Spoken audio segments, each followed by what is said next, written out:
Rien que le fait de voir un film qui raconte la vie de jeune fille en fait dans un pays où c'est hyper dur, déjà ça m'a beaucoup sensibilisée à ce niveau-là. Il y a pas mal d'enfants qui ont des visions assez caricaturales, voire patriarcales, etc. Et le sexisme et la misogynie, ça commence dès la cour de récréation. Tout le film parle de la construction de soi et de son identité lors de grandes crises majeures politiques. Et en fait, je me dis, mais même en France, il y a des gens qui n'ont pas la chance d'avoir ce champ des possibles-là. Il faut 2 ou 3 générations pour sortir de la pauvreté. Peut-être que la première génération, c'est celle-là, en fait, et c'est celle qu'on accompagne. Salut, vous écoutez Tilt, le podcast qui vous raconte des parcours d'engagement. Et vous partage les déclics culturels de nos invités. Aujourd'hui, on accueille Maëva qui va nous parler d'inégalité scolaire. N'hésitez pas à vous abonner à nos réseaux sociaux pour suivre notre podcast. Bonne écoute! Aujourd'hui, on reçoit Maëva. Bienvenue dans notre podcast. On va parler des inégalités sociales et éducatives et de l'association La Fève. Merci pour l'invitation. Est-ce que tu peux te présenter rapidement déjà pour commencer? Ouais, alors moi je m'appelle Maëva, j'ai 24 ans et j'ai été bénévole à la FEV pour plus de 5 ans. Donc moi je fais partie du dispositif CAPS, qui sont en fait des colocations solidaires, où en fait le but c'est que des étudiants consacrent 5 heures de leur temps par semaine pour des projets solidaires et pour une activité de mentorat. Donc moi j'ai été logée grâce à la FEV. Alors c'est une exception, mais j'étais en studio dans le 18e arrondissement, donc à côté de Porte de Clignancourt, et j'ai vécu 5 ans dans ce logement. Ok, est-ce que tu peux expliquer du coup quelles sont les actions de la FEV? Alors la FEV, c'est une très grande association, puisqu'aujourd'hui c'est une association qui est nationale, voire je sais qu'ils cherchent aussi à créer des pôles dans d'autres pays notamment, mais c'est surtout national. C'est plus de 61 pôles dans beaucoup de métropoles et de grandes villes. Et concrètement, notre action, c'est de lutter contre les discriminations sociales et éducatives, notamment par l'action de mentorat. Donc nous, on n'est pas là pour faire du soutien scolaire auprès des jeunes, on est plutôt là pour créer un lien de confiance avec un jeune, donc faire des activités avec lui, souvent 2 heures par semaine. D'accord, c'est pas en rapport avec l'école? Alors, on est toujours en lien avec des écoles. En fait, c'est les établissements qui vont un peu sélectionner les jeunes qui auraient besoin de ce dispositif-là. Donc, ça va de la maternelle au lycée. Okay. Donc, en fait, moi, j'ai suivi... il y en avait 2, c'était des très petits. Donc, ils avaient 5 ans. Ils avaient été... en fait, ils sont repérés par les enseignants en général pour dire, alors il n'a pas forcément de problème, des gros problèmes à l'école, mais il a besoin d'un petit plus parce que les parents, par exemple, ont des problèmes avec la langue française. Ça, c'est le plus courant, surtout chez les très jeunes. On a des parents qui sont issus de l'immigration, notamment, qui parlent pas très bien français, etc. Et donc nous, on vient faire surtout de l'accompagnement à la lecture dans les premiers moments. Okay. Donc c'est des moments de discussion avec l'enfant, c'est des moments où on fait pas que de la lecture non plus, hein. On se raconte des contes, etc. Mais on peut faire du coloriage, faire des jeux, etc. L'essentiel, c'est d'avoir des interactions. C'est ça. Et en fait, l'idée, c'est pas qu'on va améliorer le résultat scolaire, c'est qu'on va aider l'enfant à prendre confiance en lui et aussi un peu plus croire, lui ouvrir un peu un champ des possibles. Et aussi l'inclure aussi dans la vie scolaire, notamment j'ai eu aussi des actions auprès de jeunes filles en 4e, 3e, où là on était plus sur par exemple de l'orientation, lui dire moi mon quotidien d'étudiante c'est ça, je suis en telle fac, je vais te faire visiter, on va organiser quelque chose avec la fac, ça va être top. Lui dire mais aujourd'hui là ton lycée t'oriente vers ça parce que c'est au vu de tes résultats, mais pourquoi pas, est-ce que tu as pensé à ça, est-ce que tu as pensé à tel champ de métier là, est-ce que y a plein de choses à faire. Aussi on fait pas mal de sorties culturelles, donc pareil on essaye, moi je l'ai beaucoup emmenée au cinéma, elle adorait ça, on va dans les bibliothèques, on va voir des musées, parce qu'aussi la FEV aussi subventionne des activités et nous ont pas mal de partenariats. On peut faire des musées qui sont parfois un peu chers aussi pour les parents, et pouvoir le faire gratuitement pour les enfants. Ok. Et donc c'est à ta propre initiative ou t'emmènes l'enfant ou comment ça se passe? Dans le cadre des sorties, c'est plutôt moi. Par exemple, j'ai fait une sortie avec ma dernière mentorée, elle s'appelait Gabrielle. Et elle était passionnée de musique, de rap, etc. Et elle cherchait un peu son orientation, en fonction aussi de ses résultats, etc. Et je l'ai emmenée dans un musée hyper atypique dans le 18e, un truc que j'ai trouvé un peu par hasard. C'était le musée de l'enregistrement sonore, où il y avait plein d'objets, des débuts des phonographes, etc., jusqu'à ce qui arrive maintenant et comment ça a évolué, etc. C'était top. Pourquoi t'as choisi cette cause-là en particulier? Comment t'as été sensibilisée à ces sujets-là? Alors c'est hyper intéressant. parce qu'en fait, je viens d'une famille qui a pas forcément de difficultés à ce niveau-là. Enfin, surtout au niveau économique, on va dire que j'ai toujours eu un toit sur la tête, etc. Mais en fait, je suis arrivée à l'université dans ma première année en me disant, en fait, j'ai aucun code. En fait, je suis hyper mal renseignée. Enfin, j'ai appris l'existence de Sciences Po et autres grandes écoles et le fait même de ce qu'on appelle une grande école, vraiment en première terminale, quoi. T'as grandi où, toi? Moi, dans le 77, donc en Seine-et-Marne. Ok. Pas loin de Disney, dans une petite ville. Avec un lycée pas top. Enfin, voilà, on nous a dit un peu les études sup, au niveau de Parcoursup, oui, ça sera compliqué avec votre lycée. J'ai beau avoir 16,5, 17 de moyenne, aller à la fac, quoi. Genre, vous êtes pas non plus les bienvenus. Et j'étais sensibilisée aussi à plein d'œuvres culturelles, donc on en parlera sûrement après. Et à me dire, mais en fait, moi, je vais me battre pour faire ce que j'ai envie et pour aller le plus loin possible dans mes études, en fait. On va parler des œuvres que tu as choisies qui ont pu aussi t'influencer dans ce parcours. Donc la première, c'est Mustang. C'est un film qui est sorti en 2015, donc je vais résumer rapidement. C'est l'histoire de 5 sœurs qui vivent dans un petit village du nord de la Turquie. Et au début, on les voit très heureuses. Elles vont à l'école, elles sortent avec leurs amis, elles vivent leur vie d'enfant et de jeune adolescente. Mais très vite, ça commence un peu à parler dans le village. On juge leur comportement qu'elles peuvent avoir avec des garçons qui sont jugés obscènes suite à des jeux, en fait.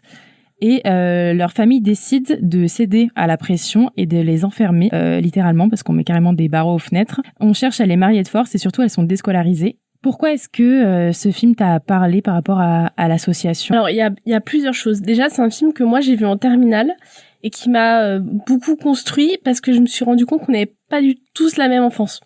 J'étais déjà hyper sensibilisée au niveau inégalité sociale, surtout en France. C'est en pleine époque, je lisais Bourdieu pour le lycée, etc. Sur le féminisme aussi. Et là, en fait, rien que le fait de voir un film qui raconte la vie de jeune fille en fait, dans un pays où c'est hyper dur, déjà, ça m'a beaucoup sensibilisée à ce niveau-là. Et c'est un film qui m'a beaucoup touchée. Et en fait, quand on m'a demandé de réfléchir à des œuvres culturelles, qu'on m'a invité sur le podcast, j'ai pensé à ce film parce que, en fait, la FEV, comme ce film, c'est lutter contre le déterminisme social. Et c'est de dire, en fait, ta condition de femme ne doit pas t'obliger à faire ça. Sachant qu'en plus, dans le film, il y a une des 5 sœurs, du coup, qui... je spoil un petit peu, donc n'écoutez pas si vous n'avez pas vu le film, mais qui est sauvée aussi par l'institution scolaire, en fait. Donc du coup, ça m'a tout de suite fait penser à ça. En fait, à la FEV, on sait qu'on n'est pas un remède. On va pas pouvoir corriger toutes les inégalités. Ça, on en est convaincu. On a une forte activité de plaidoyer, etc. Mais on sait que nous, à notre échelle, on pourra pas le faire. Mais par contre, on est là pour donner des clés, en fait, aux enfants, donner des informations et donner surtout de la représentation, de dire, de prouver, de montrer en tout cas un champ des possibles aux enfants et de dire, mais en fait, ça c'est aussi votre monde. En fait, l'université qui se construit à côté de chez vous, vous pourrez y aller, en fait.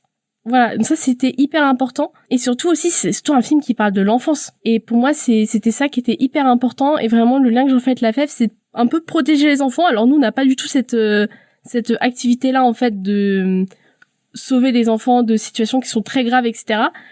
Mais on agit un petit peu comme ça sur des enfants qui sont moins en difficulté pour leur en fait ouvrir un champ des possibles et pouvoir leur donner toutes les clés en fait pour faire ce qu'ils veulent de leur vie et leur donner toutes les clés en fait de réussir leur projet. Est-ce que tu as été confrontée à des profils comme ça dans l'association où il y a en fait des inégalités par rapport au genre des enfants? Ouais, alors c'est hyper intéressant parce que il y a pas mal d'enfants qui ont des visions assez caricaturales, voire patriarcales, etc. Et la FEV nous dit pas mal de faire des ateliers autour de ça. Et notamment, j'ai mené une activité de débat mouvant avec des enfants sur les femmes et le métier, en fait, et la profession, pour ensuite, pour vraiment venir déconstruire des stéréotypes de genre, en fait, qui existent encore aujourd'hui. Et donc, des fois, franchement, on a des enfants aussi parce que, je pourrais pas l'expliquer, mais on a des visions, assez stéréotypées en fait du métier. Et donc aujourd'hui, on essaye au maximum en fait de déconstruire ça, aussi de créer du lien avec des enfants et créer des liens entre genres, parce que pas forcément des fois à l'école il y a des groupes qui se créent, etc. Enfin, on sait très bien que le sexisme et la misogynie, ça commence dès la cour de récréation, entre les entre les garçons qui prennent de la place pour jouer au foot et les filles qui se mettent dans un coin pour discuter, etc. Donc c'est hyper important de lutter aussi contre les stéréotypes de genre au sein d'une association qui est, on va dire, de base liée aux inégalités scolaires. Mais c'est hyper important qu'on inclue, toutes les discriminations au sein de notre action pédagogique. On va poursuivre avec Persepolis. Ouais, c'est vraiment un super film, vraiment à regarder. Je l'ai regardé du coup pendant ma période lycée. Je crois, c'est mon prof d'histoire qui m'en a parlé. Et en fait, pareil, j'ai vu ce film. Donc c'est l'histoire d'une jeune fille iranienne du coup, qui en fait subit l'arrivée de la dictature des mollahs en Iran. Et en fait, tout le film parle de la construction de soi et de son identité lors de grandes crises majeures politiques. Et en fait, le film est vraiment sur comment elle se construit et comment elle s'échappe un peu de ce pouvoir-là et comment elle trouve tout hyper paradoxal, etc. Du coup, à la fin du film, elle immigre en France. Et donc, le rapport aussi que j'en ai avec la FEV, c'est qu'on a beaucoup d'enfants qui ont vécu des situations compliquées, qui aussi arrivent en France et qui doivent arriver dans un pays qu'ils ne connaissent pas. Nous, pareil, notre action n'est pas... on va pas régler forcément ce problème-là, mais ça nous arrive d'accompagner beaucoup d'enfants qui sont dans ces situations-là, et aussi, du coup, de leur apprendre un peu comment marche le système français, comment marche l'école aussi en France. Donc c'est hyper intéressant. Il paraît que c'est un film qui parle beaucoup de l'émancipation, etc., et qui m'a beaucoup touchée. Est-ce que tu vois aussi dans ce film un rapport avec l'égalité des chances ?